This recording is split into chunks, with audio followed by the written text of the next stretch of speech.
Kia ora and welcome to the Niggly Niche Cast. I'm the Diggity Doodah Dr. Papatoe Panther. We've actually got two Papatoe Panthers part of the Aotearoa Warriors, so special times to be part of the Papatoe Panthers, aka Mr. Slippers, and I'm here with the wobbly Wildcard. Now this is a bit of another special edition of the Niche Cast because we're back with the Wildcard to talk rugby league matters. We did one earlier in the week to talk about the woes of the Warriors and the woes of the Dragons and some general NRL matters. And then during the week, I was exposed to a few ideas that I really wanted to discuss with the Wildcard, and hopefully through our discussion we can help you guys understand the NRL a bit better as well. So after this week, we'll just probably settle into our normal service of podcast. The Wildcard's got lots of football stuff to discuss. We got Black Caps. They're about to start, if they haven't started, their tour match against Sri Lanka A or whoever they're playing, and then of course a test series against Sri Lanka as well. So there's definitely other sporting matters to touch on, and we'll be back talking cricket, talking football. Those are the big ones on the agenda at the moment. But for right now, we've got just some interesting talking points with regards to the Warriors and the entire NRL as well to discuss with the wobbly Wildcard. Jump on Patreon to support the Niche Cache and the Niche Cast. And like, subscribe, rate, review. We got a few nice comments and stuff like that when we shared our last Warriors podcast. So hopefully there's a bit of value here as well for y'all. Wildcard, what's crack-a-lackin'? Oh, mate. It's podcast time. I'm fully focused. I got no ulterior thoughts whatsoever in my mind right now. Mate, that is zen. That is podcast zen. Zen-like focus.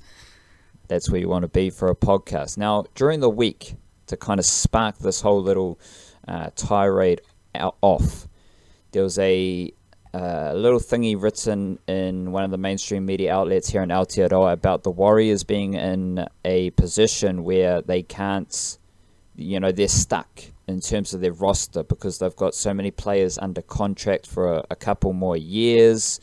And it was kind of just pointing out that the Warriors were in a bit of a position where they couldn't really do anything with their roster. And this, usually responding to mainstream media stuff, is like just negative. You're just kind of rebuttaling stuff for the sake of it, to kind of, how you flex to say I know more than you.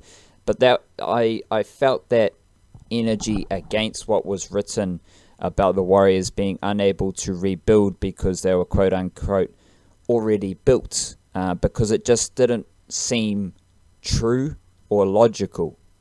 And to put that out into the universe just doesn't seem right. So I just want to discuss that with you, Wildcard, about how the Warriors specifically can go about reshaping their roster. Because I agree. I think the Warriors need to make some changes with their roster.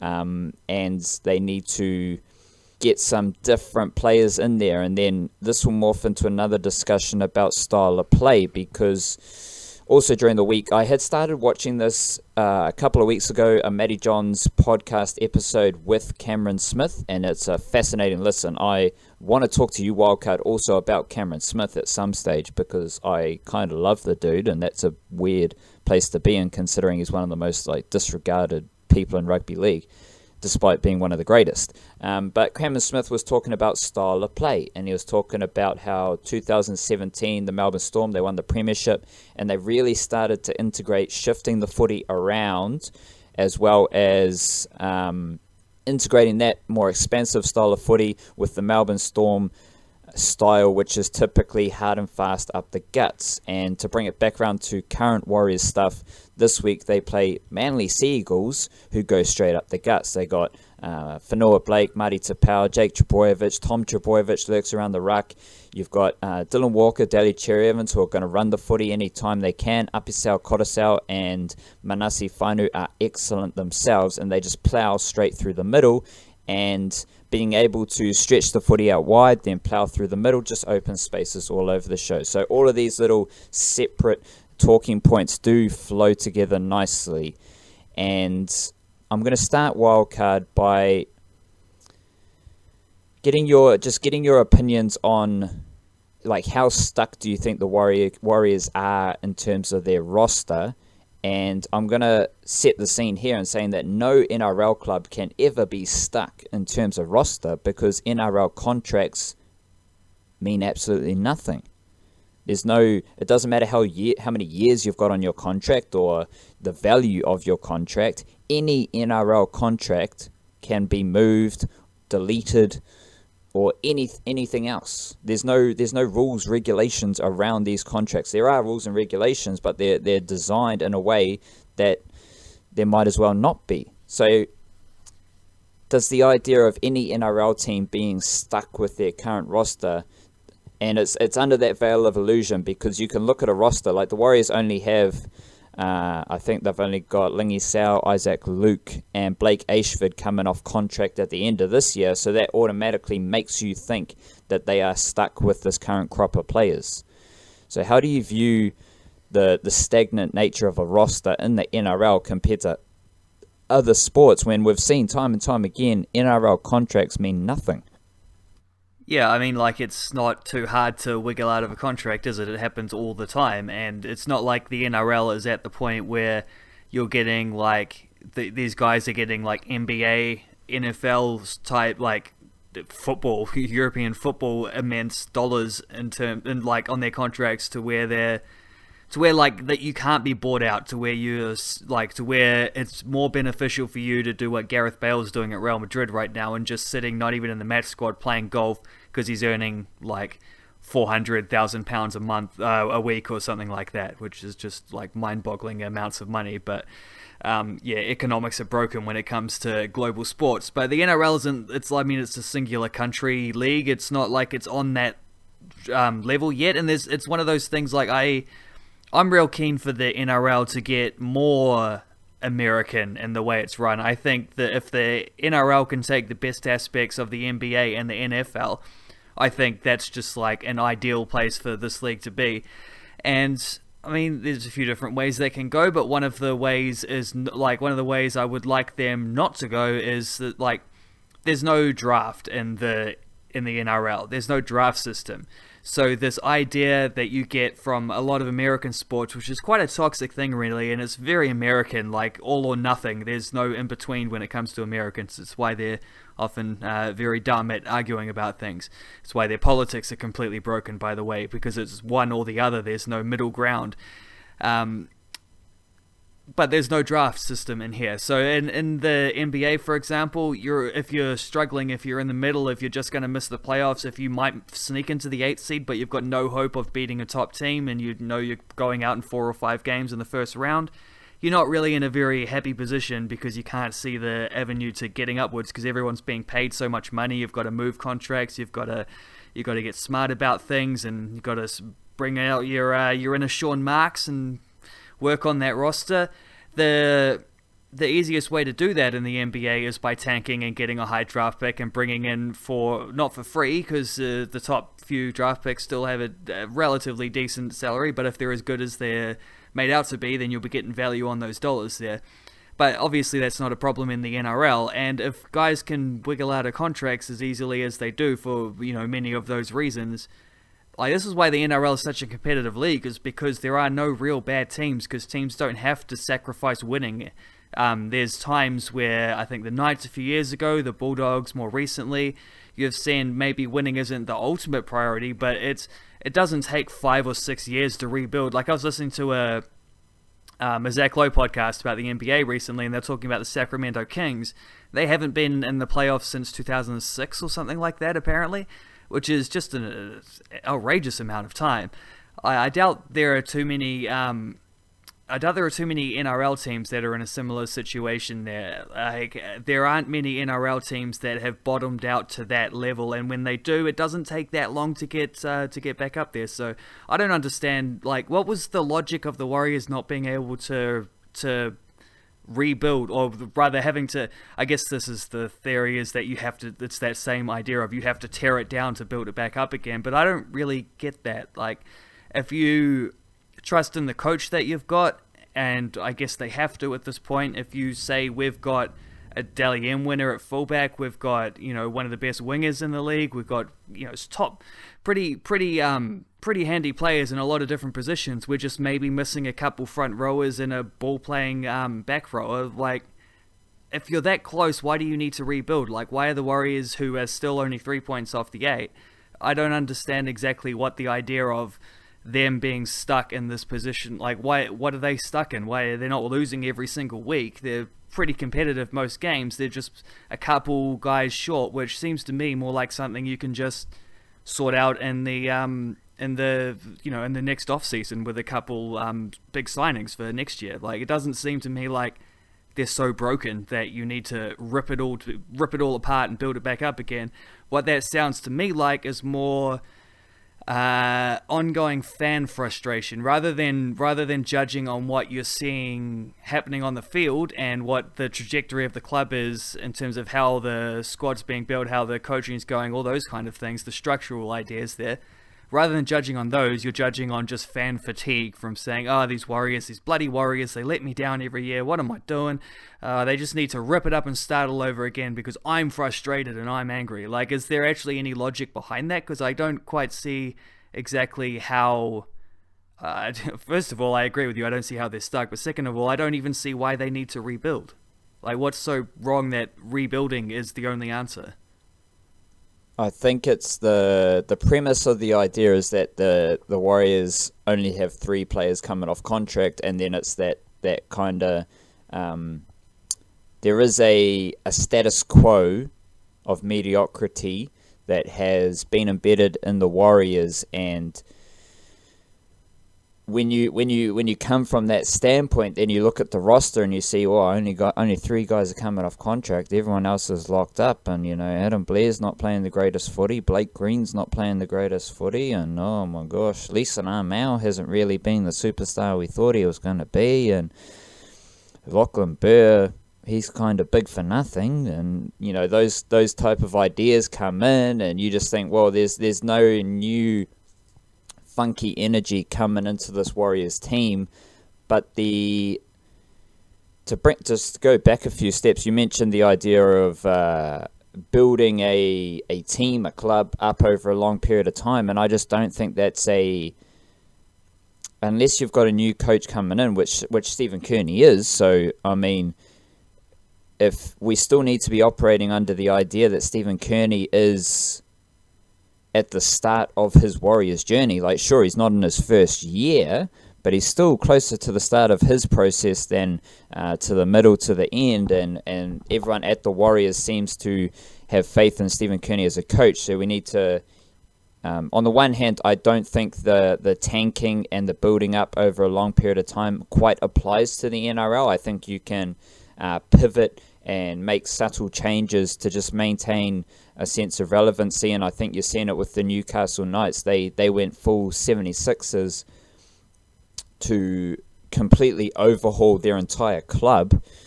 and there's no guarantees that shit works, as we're seeing with the Newcastle Knights. So it's just it's a weird situation in the NRL, and that's why it's quite unique, and that's why I think a lot of people just take the same ideas from other leagues around the world and put them into this NRL bucket, which is putting a square peg into a round hole.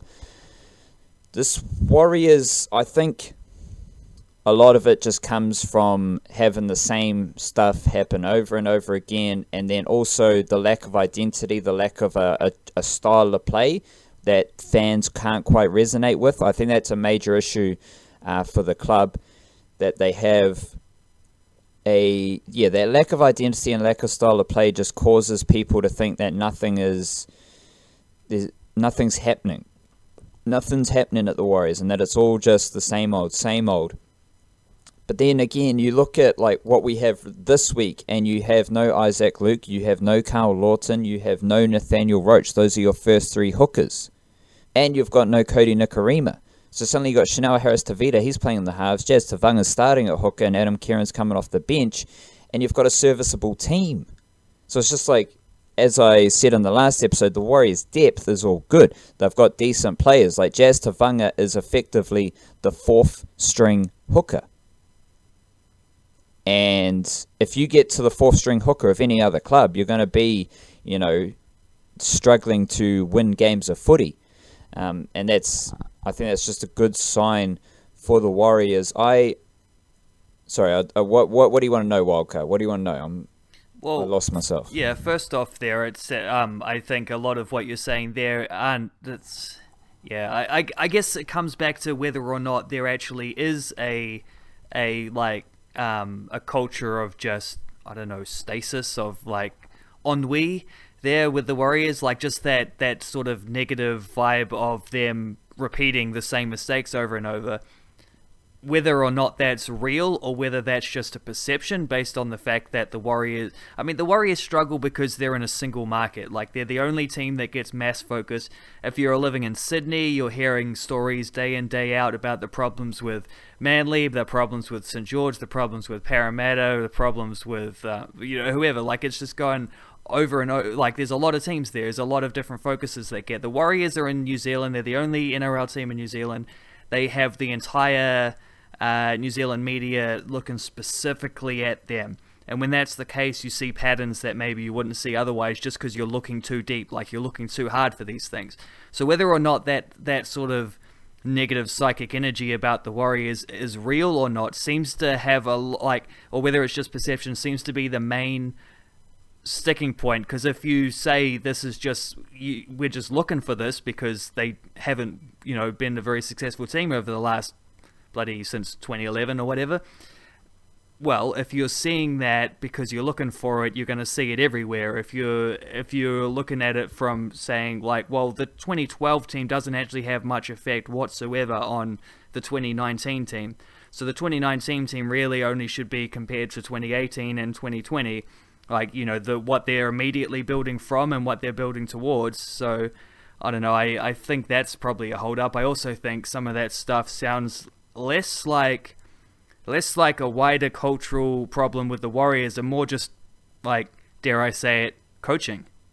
Yeah, although I also think a lot of the players are of a similar size, they're of a similar stature, and that's recruitment. So we have recruited and selected players who are all fairly similar in size and stature, and then you incorporate that with style of play, and that's coaching. So it does apply, and it's in terms of like options or what the Warriors can do moving forward. They can shift anyone on if they don't want anyone at the club.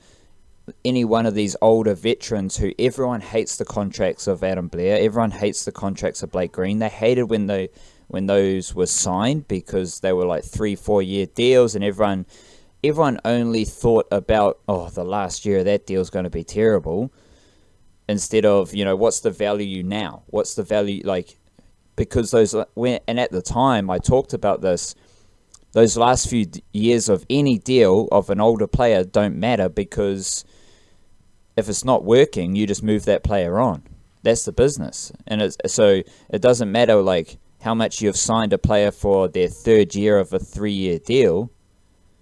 If they're not performing at their value, you can ship them to England. You can ship them to another NRL club. Like, there's only a finite resource here of rugby league players, and you see it, like, that's the business. It kind of sucks, but that's the business, and you can do it, and everyone does it. So you can ship anyone on, but you can also just promote younger players. And sure, like anyone in the NRL team now, if they get demoted for a younger player coming up, and you do refresh your roster with younger players coming through, so suddenly you see more of Adam Pompey, you see more of Patrick Herbert, you see more of forwards like Jackson Frey, Josh Curran, Preston Rickey, Philip Makatoa, those sorts of King Vuniyayawa's been playing pretty well in reserve grade by all accounts. Adam Tuamavave Gerard, like those sorts of dudes, you could bring them into the NRL group,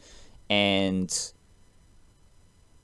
you can still play them ahead of the veterans. You can select anyone to play ahead of Adam Blair if that's your buzz. If you want to select someone over Isaiah Papali'i, you can do that. And so it's just a very fluid situation as opposed to what I think is the image that is being painted and the perception that is being created is that it's a rigid situation, that the Warriors are in this mode and then they have to go into this mode and then they have to, if they can't go into that mode, then they have to do in this mode. No, the Warriors just are what they are right now, and that could flow into anything. It could flow into anything in the remaining games of this season, let alone next season. And then if you're mentioning like going out and recruiting a big name signing, which a lot of Warriors fans do, and I think that's the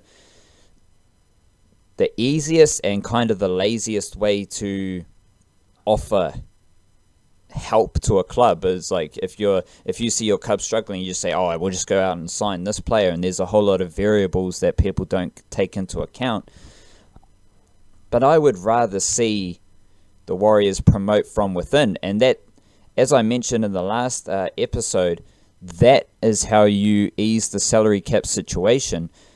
And the Warriors, if their salary cap is all tied up and they can't let anyone go, all they need to do is just promote younger players ahead of the players who are apparently more established in the NRL, and just refresh your roster that way. Like, I see a lot of options available to the Warriors at the moment. There's talk that they want to sign Uppersell Codicell. I just think that whole dummy half situation's a bit weird because, and this is where you have to put blame back on the Warriors, like, I would just have Isaac Luke. I don't really understand why Isaac Luke has been shafted by the Warriors pretty much 2 years in a row.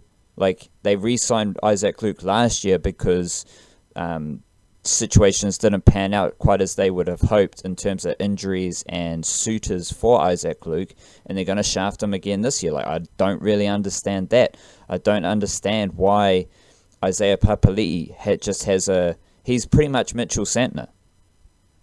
Isaiah Papali'i is just locked into that edge forward spot no matter how shitty he plays or the lack of X factor or oomph he provides. Like, granted, this is a Warriors team without Tohu Harris, and having Tohu Harris might change things.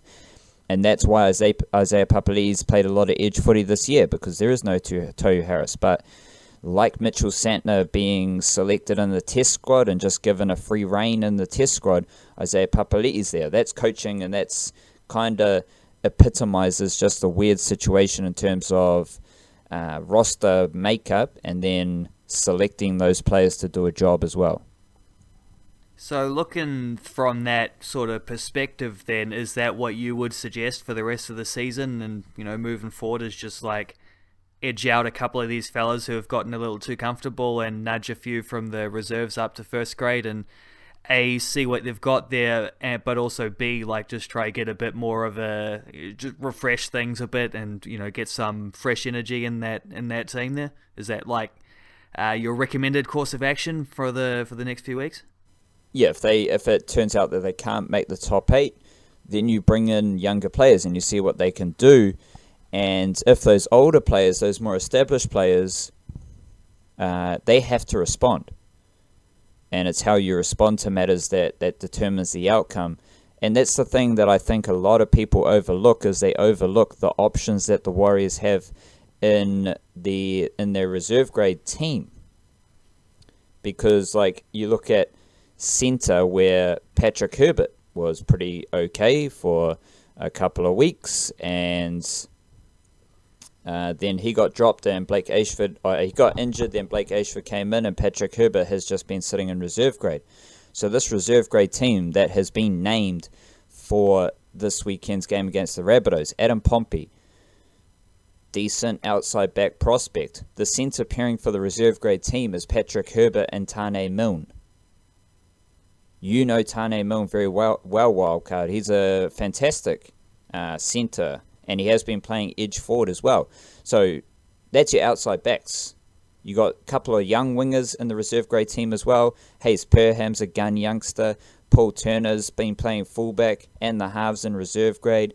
Tyler Slade and Sean Mullaney have been sharing the hooking duties. So in the NRL team, we're on our fourth string hooker. And then you've got two hookers in reserve grade who are both Jersey flag eligible. So they're still under 20s. Jackson Frey was signed from the Roosters. Le'avaha Pulu's there. Josh Curran was signed from the Roosters. And then you've got young players, as I mentioned, Preston Ricky, Philip Makatoa, and I love this Jersey Flegg team. So I won't go through the Jersey Flegg team because they're a couple of years away, but there's some very good players in that Jersey Flegg team. So all it takes is promoting Jackson Frey, Le'avaha Pulu, and Josh Curran to the NRL team. Maybe you inject Hayes Perham somewhere. Maybe you finally give Tane Milne a crack. Like, I don't know why Tane Milne hasn't been cited in the NRL this season. Like, there might be contractual stuff, like being outside the top 30 or whatever, but these are players who could all come in for the last few rounds of the season and offer a bit more competition for spots. The thing that offers doubt is the fact that Stephen Kearney hasn't done that. Whenever he promotes a younger player into the NRL group, he gives them 5 minutes off the bench, as I talked about last week. So my course of action, as someone who's in tune with the Warriors quite heavily, is that if they, like, I don't see, they could buy a hooker, and they've stated that they do want to sign Apisau Korosau. I'll do that if possible. Yeah, whatever. Like, it's all good. And then you just take a closer look at injecting players from the level below into the NRL group, because when Patrick Herbert stepped up to NRL, he was pretty good. Hayes Perham got a taste of NRL. He did a job. Josh Curran has tasted NRL. Sure, he missed a lot of tackles in that game, but the Warriors were pretty shit. And there's players there who have stepped up to the NRL team and done a decent job. So I'm just wary that Stephen Kearney can't quite see that vision, and that's kind of what needs to happen. You need to integrate, especially while these veterans are here, especially while this team has Blake Green, Adam Blair, Lisanar Mao, these type of dudes. That's the team and the environment that you want to bring in the younger players into, instead of kicking all the veterans away, then bringing in the youngsters and them not having that leadership and that guidance at that top level to steer them in the right direction. From what I remember at the start of the season, when Sean Johnson left, he left, a fairly big hole in the Warriors' salary cap that was suddenly free. And I assume Cody Nikorima got most, if not all, of that money. But first of all, that shows you that guys get out of contract. Second of all, that shows you that, clearing that money isn't necessarily the hardest thing to do. And I wonder, there was talk at the time of maybe front-loading contracts. I don't think that's a great idea. And it's nice in theory. Pay guys a little bit more now so that you don't have to pay them, so you can pay them less later. But that tends not to be how it works in reality, because then guys would be like, you pay someone more now, they want more later as well. It's not gonna be an easy bet to when the negotiations come around, to be like, we'll pay you this much now, and then you can have half of what you're getting next year this year. No, that's gonna get slapped down pretty quickly by any agent out there who otherwise would just be taking their guys, shipping them around other things. So I don't think that was it. That was always a bit of a non-starter. But I mean, let's say the Warriors do sign a good dummy half, and let's say they sign, two big forwards, as they got linked with a few big forwards earlier on a month or two ago. Let's say they sign two. Just having those marquee signings, and the football transfer window is about to close as we're recording this. We're in the last 12 hours of the Premier League transfer window there, so I've been following a lot of that, and you see there's a lot of pessimism, and there's a lot of I believe what they call these days fake news when it comes to the original fake news is football transfer rumors, when it comes to all that. But when you actually get a big signing over the line, and you make a marquee statement signing for your club, that's such a big deal. For the energy of the fans, for the atmosphere around the club, it's a way of showing you mean business and all this. And it only has to be one or two, and in this case maybe three for the Warriors, just because if you can, then you can, why not? And then you bring up the young guys around them, then you look at the core that suddenly looks a whole lot better. We were talking last time, the other day, about how Lisanar Mao may be the best forward in this forward pack for the Warriors this season, and doesn't look quite as good as he did last year, even though his stats are almost identical, because last year he was maybe the third or fourth best player in a better forward pack. And it's like just the contrast of that whole situation. It just shows you that sometimes what you see as being a little bit dumpy isn't anywhere near as far off from being pushing for the top four, maybe, with just one or two little additions, and then that comes with its own, change of mentality, and then that allows you to free up some other ththings and to push to have more trust in other guys, because you can rely on your senior players to hold down the fort. And suddenly, I'm pretty confident with the. I'm not confident the Warriors are going to get to this point, but I would like to stress the point that in the NRL, no one's ever that far off, and this is, sort of the theme of what we've been saying this whole time. You might only be one or two moves away from making these things happen, You mentioned the Sean Johnson, Cody Nikorima situation, like both of them were under contract. Exactly. Which is just the epitome of what the NRL's transfer market is all about.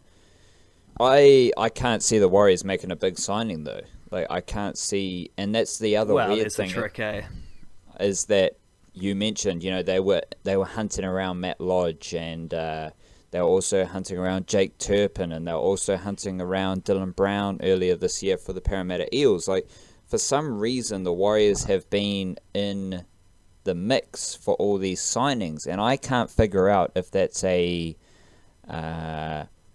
that's because they are genuinely interested in those players, or if it's a bit of a scheme, or if it's fake news and other teams and other agents are using the Warriors as leverage. So I don't know if it's like the Warriors are making it known to the various rumor hounds in the NRL that they are hunting player X, player Y, or if it's the agents of those players who can see that the Warriors are in the market for different players. Oh, yeah, the Warriors are interested in my guy. The Warriors are keen because they're keen on everyone else, so they're keen on my guy, yeah.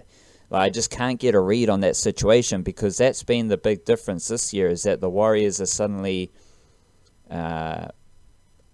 publicly in the market. Whereas most of their big-name signings, like Roger Tuivasa-Sheck, guys like Tohu Harris, those sorts of characters were signed reasonably undercover.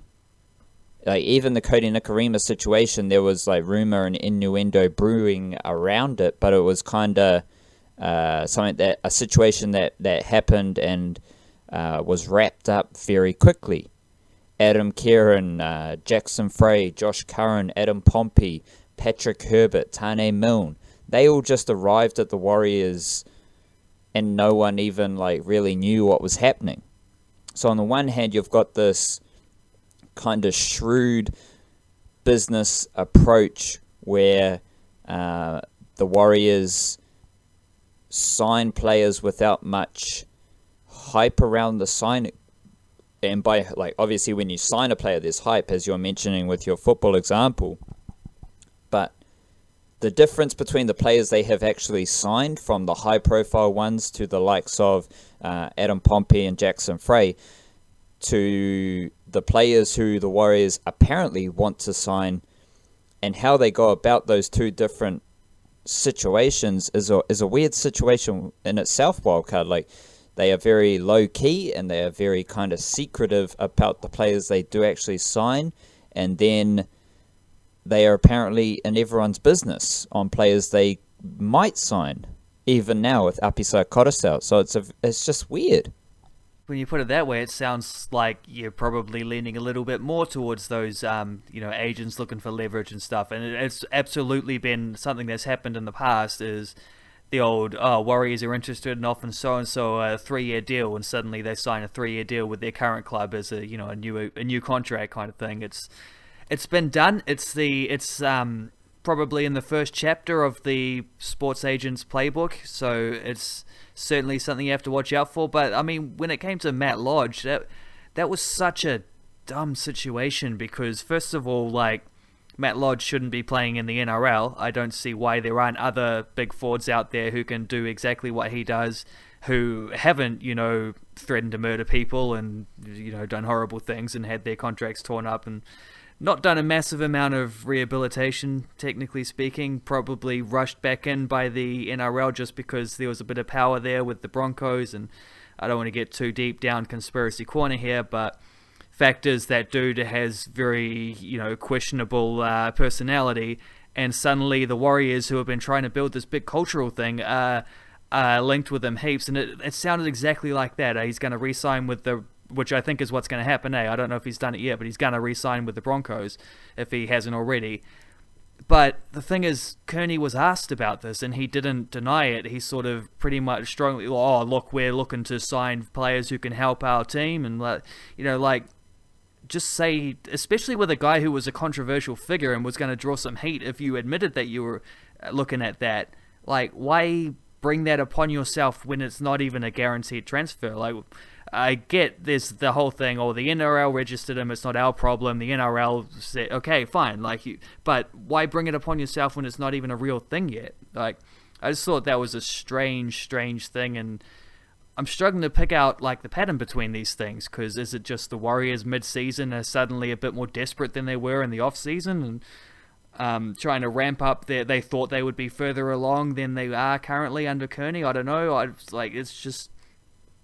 It is a confusing situation, isn't it? It's just a confusing thing, but there are guys out there, and if you can recruit the right guys, coach them in the right way, and that's the problem, is the best recruits out there, if you put them in the wrong situation, suddenly they don't look so great, and you're paying a lot of money to get something that you thought you were going to get, but you're not. So, I'll come back to what I said last time. I think the Warriors are only a couple moves away from being very, very competitive, as any team. Even the Bulldogs are only a couple moves away from being real competitive in this league. But I'm not 100% sold that Stephen Kearney, with the right moves, would be able to get the right things out of them. But maybe I'm just being a little harsh on old Mooks there.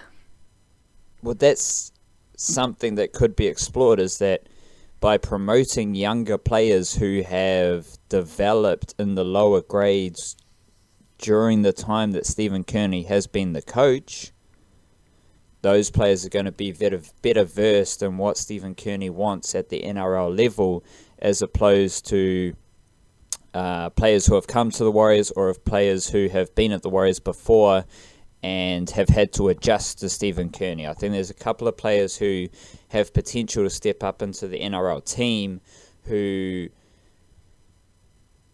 know and understand whatever it is that Stephen Kearney wants. That isn't to say that I completely agree with Stephen Kearney as the coach, as you just said, but I think for me the best path is to maybe sign a couple players, but you don't need to go out and get the big signings. Just plug holes. I didn't even think there's any real holes to plug, to be honest, apart from dummy half possibly. But invest time and resource into developing players from within and bring them up, and that's the type of club I want to be part of. Everyone says that the Warriors need to sign players from Australia. They've been on a bit of a rampage on signing Kiwi players to come back to Aotearoa, which is cool. I view that as kind of setting up the foundations, setting up whatever it is the Warriors want to be, and then you have to move into a stage where you develop talent and we start to see those players coming through. I just want to get your opinion on Cameron Smith now, Wildcard, just to wrap it up. Having listened to Cameron Smith talk about rugby league and hearing him talk about the way the Storm had to adjust their footy, or did adjust their footy back in 2017, from being a very kind of grind-heavy team, and how they play flat and through the middle. And then going off to an expansive style of footy. Cameron Smith talks about footy in a great way. How do you view Cameron Smith? And do you see Cameron? I think Cameron Smith. He told Matty Johns that he wants to play next year, and then maybe the year after that. What's your perception of Cameron Smith in the standing of rugby league and the NRL. Like, just to further set the scene, they were talking about that 2017 year, and Cameron Smith won an Origin series. He ran a Rugby League World Cup. He won the NRL with the Melbourne Storm. He was the Dally M Player of the Year. Like, that's 1 year for Cameron Smith. That dude's just a freak. Yeah, there aren't many smarter players out there than Cameron Smith, and like the thing that you get with Cameron Smith, is he a little bit too influential when it comes to the referees? Is he maybe a bit of a grub, sort of secretly undercover perhaps, because he is a genuinely nice bloke. A lot of people like him and he's fascinating to listen to. Yeah, he's a bit of a grub. A lot of great players have been grubby. I think you're allowed to be both. You're allowed to say, this is a dude who pushes the boundaries in a couple of areas, but also this is one of the greatest players that's ever played this game. And if you've played 400 times in the NRL, I mean, there's no debate, is there? Like, they don't hand out NRL games for free. We got Tane Milne out there, the reserves of the Warriors, trucking away all season trying to get a game. Cameron Smith has played over 400 times now in the NRL, likely to take that up to 450 if he plays as long as you think. And add in Origins and Test matches, it's over 500, I'm pretty sure. Like, that's just, I mean, there's, what else can you say? That's undeniable. Like, those numbers speak for themselves, even beyond like I guess the other stuff comes from that. Like, you don't get that without having a certain personality, a certain ability, a certain just benchmark of excellence. And if you have those things, then you are going to be, and is add in like what a leader he has been as well. Like, you add those things up, he's going to be just a supremely interesting person to listen and talk about his game, isn't he? And I suppose that would be the same in most sports, really. I suspect if you ask Cristiano Ronaldo and Lionel Messi to sit down and talk through the sport that they play at that level, maybe you wouldn't get nearly as much insightful nature from those guys for whatever reason. But I mean, I would just adore the opportunity to sit with Kane Williamson for 3 hours and just talk about cricket and his processes and things like that. And I'm sure he could be on that same level. So I've heard like some NFL quarterbacks, and like, you think that's a relatively simple sort of, not segregated, but what's the word, like segmented kind of game where everyone has their specific position sort of thing. And then you hear someone like Peyton Manning or whoever talk about the game in such detail that you didn't even realize existed. And basketball as well, like such a flowing sport, such a quick, and sort of relatively, I mean, it is an individual sport to an extent, of the extent being that like your superstar player is going to take over the game when it matters kind of thing. And there's so many basketballers I've heard talk who are just like so much more intelligent as people that they get credit for. It's common to be like, this guy is a clever basketball player, basketball IQ kind of thing, but like just those things are gonna develop you as a person as well to get to that level. The guys who have the bad attitudes fall away somewhere. And I read Andre Iguodala's autobiography like last month or whatever. It's pretty recent. It came out, before he got traded from the Warriors, but after the end of last season. And he was talking about dudes he went to like I think high school with, and he's talking about these guys from his hometown who were far better players from him, like not even comparable, and they just went nowhere because for whatever reason they just like they didn't make it. And he talks about how he realized like it's not just about the talent. You need the whole package, and I guess that's where you come back to someone like Cameron Smith. He's got the whole package, hasn't he? And that's the only way you're going to get to play 400 games in the NRL, because he's shattering records that, it's not even going to be close when he retires him to the next person who's played the next most games. Definitely, I just love him. Like, he's the greatest player. No one else has done what he's done in the history of the game, which is obviously there's a lot of variables there as well, but greatest player I've ever seen. I think his influence on a game, there was an Origin game, like a game 3 or something couple years ago, like 1 or 2, 3 years ago, where everything he did just looked in slow motion. And it was just like the way he just gets out of dummy half, 2 hands on the footy. He's not overly fast, but just little things like always having two hands on the footy, eyes up, and being able to kick, being able to pass, and do all that stuff is just amazing. And to be honest, Wildcard, I've been listening to Sandor Earl, who does a podcast out of the Melbourne Storm, and he had Jesse Bromwich on. He had a guy, Nick Maxwell, I think his name is, who played a lot of games for Collingwood in the AFL, who now does a lot of leadership and, training, stuff like that, and is involved with the Melbourne Storm. And the more you learn about the Melbourne Storm, the more you realize that their success over a long period of time is no fluke, and it's not salary cap related. And they put a lot of effort into their culture, into their environment, and ensuring that everyone who comes to the Melbourne Storm does so to kind of be the best person that they can be, and to buy into that culture and that environment, the Melbourne Storm. I think that might be a topic for the Patreon podcast. Wildcard is about building those type of sports club, because it's a fascinating idea. I will just quickly preview Warriors versus Seagulls, and then we'll roll into, you can finish with a couple of quick thoughts on the Dragons versus Titans, a grudge match there at the bottom of the ladder. Wooden spoon on the line. Warriors versus Seagulls. As I mentioned, the Seagulls are just going to go straight up the guts against this Warriors team after the Raiders did it, and I can't really see a positive result here for the Warriors. The Seagulls team knows what they do, and they do it exceptionally well, and what they do is based around kind of off-the-cuff footy, eyes-up footy, playing what you see, and the Warriors may have solid defensive structures to deal with attacking structures, but it's going to be a different challenge to stop a kind of razzle-dazzle Manly Seagulls team who are at the peak of their powers. The only way I can see the Warriors winning this game and keeping their top 8 hopes alive is if the Manly Seagulls are slightly off their game and the Warriors play to the peak of their powers, which is a possibility as well. Obviously, Blake Green needs to show up and lead this Warriors team, control the game, kick to the corners. That's how the Warriors need to just settle into a game. Go for set with the Manly Seagulls. Keep the Manly Seagulls coming off their own try line and just see what happens. But yeah, the Seagulls should get the win there against the Warriors. Dragons versus Titans wildcard. Jai Arrow is back for the Titans.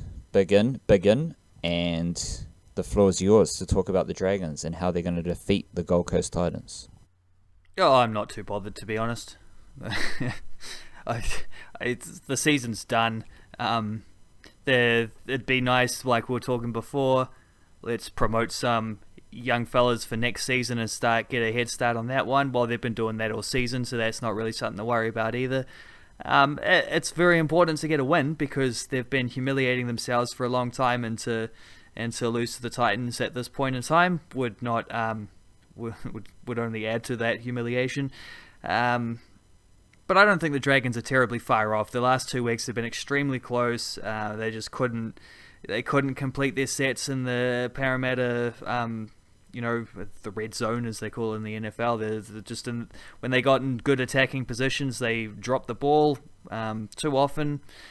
Couldn't put the pressure on that they should have, which meant they didn't score the points that they should have, and they only conceded 12 points, so they weren't getting thrashed otherwise. They just struggled on attack. And the week before that, of course, they lost to a literally last second try. So, they've been close, and I think against the Titans, it's nice to play someone who they might actually be favoured to beat for once, and hopefully they will, because I think that's only happened twice this season, and they've thrashed the Bulldogs twice. So, it might be a bit of a flogging of a dead horse sort of situation here, but the Dragons, I wouldn't be surprised if they came out and won by a lot of points, just because it doesn't really matter. And why not? Why not just rub it in that way? But at the same time, they also might lose, and I don't want to get my spirits up too much.